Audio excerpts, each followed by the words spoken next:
नमस्कार मंडळी. आज आहे 19 एप्रिल आणि दुपारचं जेवण बनवायला घेतलं. प्रचंड गरम होते. ज्वारीची भाकरी आणि भाजीला काही सुचत नव्हतं. अंडे उकडून घेतले आणि मस्त मसाला बनवला. आणि मी एकीकडे भाकरी, मिस्टर फोडणी देत आहेत आणि थोडं थोडं आता त्यांना आज दुसरा दिवस आहे ऑफिसचा, तर त्यांना जेवून लवकर घालवते मी वेळेवर, कारण त्यांचं कामावर पण तेवढंच प्रेम आहे. आणि आता 10 दिवस झाले असल्यामुळं काम पण करणं गरजेचं आहे. डॉक्टर विचारलं, आम्ही जाऊ शकतात बोलले, फक्त काळजी घ्या असं. आणि हे मी मिस्टरांना भाकरी चुरून रस्सा दिलेला आहे. तर अंडं त्यांना द्यायला सांगितलं आहे, पण अंड्यातलं पिवळा बलक काढून घ्यायचा आणि फक्त व्हाईट खायचं.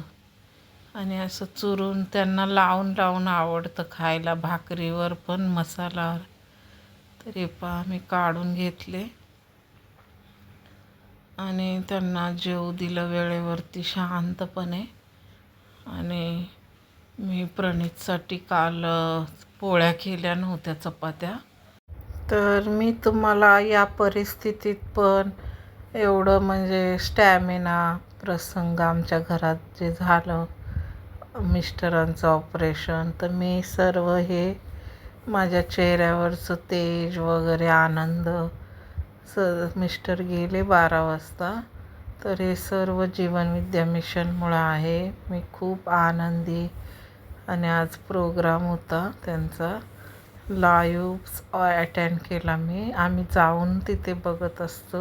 यूथ आयकॉन, आपल्या सर्वांचे लाडके, आपल्या सर्वांचे आधारस्तंभ, ज्येष्ठ श्रेष्ठ लहान आयडियल व्यक्तिमत्व म्हणजेच आपले प्रल्हाद दादा, जे फक्त सांगत नाही तर प्रत्येक गोष्ट ही त्यांच्या आचरणातून आपल्याला दिसून येत असते. आमचे लाडके प्रल्हाद दादा, जोरदार टाळ्यांच्या गजरात आपण प्रल्हाद दादांना स्टेजवर आमंत्रित करूया पुढील कार्यक्रमासाठी.